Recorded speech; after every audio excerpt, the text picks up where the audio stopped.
आज की हमारी कहानी का शीर्षक है कपड़े की शौकीन भूतनी। भूमनपुर नामक एक गांव में राजू नामक एक धोबी और उसकी बेटी रेखा रहते थे। हर रोज वो दोनों गांव के लोगों के कपड़े को धोने नदी के किनारे जाते थे। वहां वो कपड़े धोके सुखाते थे और तब सूखे हुए कपड़ों को उनके घर ले जाते थे। राजू उन कपड़ों को इस्त्री करता था और रेखा इस्त्री किए हुए कपड़ों को तय करती थी। तब जिनको जो कपड़े लौटाना है उन्हें अलग अलग जमा करती थी।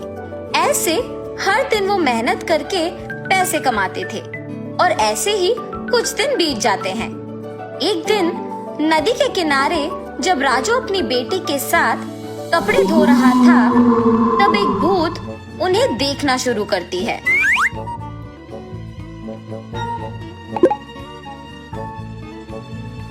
न जाने मैं कब ऐसे कपड़े पहनूंगी। ऐसे उन कपड़ों के पास जाकर उन्हें पकड़ने की कोशिश करती है, लेकिन उन्हें पकड़ नहीं पाती है। तब क्या मैं इस कारण इन कपड़ों को पकड़ नहीं पा रही हूँ कि मैं एक भूत हूँ? ऐसे सोचकर राजू की बेटी रेखा की ओर देखती है। बिना कुछ सोचे समझे उसके अंदर घुस जाती है। घुसने के तुरंत बाद लाल लहंगा और जैकेट मौजूद जगह को भाग के जाती है और हाथों में कपड़ों को पकड़ के बहुत खुश हो जाती है। बेटी को ऐसे अजीब तरह से पेश आते देख राजू कहता है, हाँ क्या हुआ तुम्हें रेखा? वहाँ खड़ी हो, बहुत सारा काम है, चलो। लेकिन रेखा में भूत घुसने के कारण वो कुछ नहीं कहती है। तब राजू उसके पास जाता है। रेखा गुस्से से अपने पिता की ओर बड़ी आंखों से और लंबी नाखून के साथ देखती है। उसे ऐसे देख उसके पिता डर जाते हैं। पापा, मुझे ये अच्छा लगा है और मैं यही पहनूंगी, ऐसे कह के वहाँ से चली जाती है। रेखा को ऐसे देख उसके पिता डर डर के घर धीरे से सारे कपड़े लेके पहुँचते हैं। तब तक रेखा वहाँ उसको जो कपड़े पसंद आए वो सारे पहन के तैयार होती है। अपने आप को वो सुंदर कपड़े पहने हुए आईने में देख बहुत खुश हो जाती है। हम सबको वो दिखने में रेखा थी, मगर उसको उसकी असली रूप एक भूत के ही रूप में दिखती थी। और ऐसे ही हर रोज आए हुए कपड़ों में अपने पसंदीदा कपड़े चुनकर उन्हें पहन के तैयार होके अपने आप को आईने में देख खुश होती थी। दिन प्रतिदिन उसका तैयार होने की चाहत बढ़ती जाती है। राक्षस की तरह अपनी बेटी का व्यवहार देख राजू परेशान होता था, मगर अपनी बेटी की सच्चाई को किसी से कह भी नहीं पाता था, और अगर कहा भी तो वो ये सोच के डर जाता था कि उसका नतीजा क्या होगा। एक दिन जब गांव के जमींदार राजू को धोने के लिए कपड़े लेने के लिए बुलाते हैं, तो राजू वहां जाता है।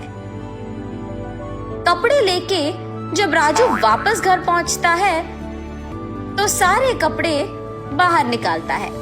तब रेखा उन कपड़ों के पास आके उसमें पीले रंग लहंगा और लाल जैकेट लेके वहां से चली जाती है। जब राजू को कपड़े लौटाने का समय आया तो वो देखता है कि उसमें पीली लहंगा और लाल जैकेट नहीं है। तब वो सोचता है कि जरूर ये रेखा के ही पास होगा। रेखा के कमरे में जाके देखने पर वो उन्हीं कपड़ों में तैयार होके आईने के सामने खड़े होके अपने आप को देखते ही रहती है। आईने में भूत का डरावना चेहरा देख राजू डर के मारे चिल्लाता है, तुम यहाँ क्या कर रहे हो? राजू उसके ऐसे पूछने पर कांपते हुए कहता है, अम्मा, आपने जो कपड़े पहना है वो जमींदार की बेटी की है। इनको आज उन्हें लौटा देना है, कृपया उन कपड़ों को दे दो। हाँ क्या? कपड़े बिल्कुल नहीं दूंगी, जाओ यहाँ से। ऐसे कपड़े उनके पास बहुत होंगी, अगर आप अभी इन कपड़ों को वापस कर देंगे तो और भी कपड़े लेके आऊंगा। अब अगर मैं इन कपड़ों को नहीं लौटाऊंगा तो मेरा व्यापार नहीं चलेगा। मैं हाथ जोड़ के विनती करता हूँ, वापस कर दो, तुम मेरी बेटी नहीं हो। हा हा हा, सही पहचाना। हाँ, मैं तुम्हारी बेटी नहीं हूँ। ऐसी और कपड़े हैं? हाँ, बहुत सारे। तो फिर इन कपड़ों की मुझे क्या जरूरत? ऐसे कहकर उन कपड़ों को वहां छोड़ के हवा में उड़ के गायब हो जाती है। ये जान के जमींदार की बेटी के पास बहुत सारे कपड़े हैं, वो सीधा उनके ही घर पहुंच जाती है। अच्छे कपड़ों के लिए सारे कमरे छान मारती है। उस घर में मौजूद जमींदार के परिवार वासियों को राजू की बेटी का व्यवहार कुछ समझ में नहीं आता है। जमींदार की बेटी अपने पिता को बुला के कहती है, पापा पापा, राजू की बेटी रेखा बहुत अजीब तरह से पेश आ रही है। ऐसे कहते ही वो वहाँ जाकर कहता है, ए लड़की, क्या कर रही हो? पागल हो गई हो क्या? जमींदार के ऐसे कहने पर क्रोधित होके रेखा जोर से चिल्लाते हुए अलमारी को उठा के उन पर फेंक देती है। सभी डर जाते हैं और जो कुछ भी वो मांगती है उसके सामने रख देते हैं। रंग बिरंगी कपड़े, जेवर, चूड़ियाँ, सब। हाँ, आओ आओ, मुझे तैयार करते हुए मेरी सेवा करो, आओ। सभी डर के मारे उसके आदेश का पालन करते हैं। उसे तैयार करके उसके सामने ही एक बड़ा आईना भी रखते हैं और सभी उसके पास नीचे बैठ जाते हैं। तभी उसके पिता राजू कपड़ों के साथ जमींदार के घर पहुंचता है। राजू को देख जमींदार गुस्सा होके उस पे चिल्लाने लगता है। वो देख रेखा उसकी शक्तियों का उपयोग करके जमींदार को नीचे गिराती है। क्रोध में पागल होकर सारा सामान जोर जोर से नीचे गिराती रहती है। वहाँ मौजूद सभी को एकदम डरा देती है।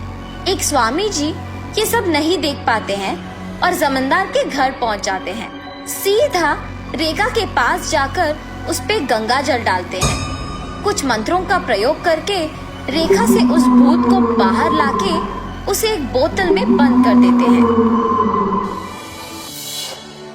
भगवान के रूप में आकर आपने मेरी बेटी को बचाया।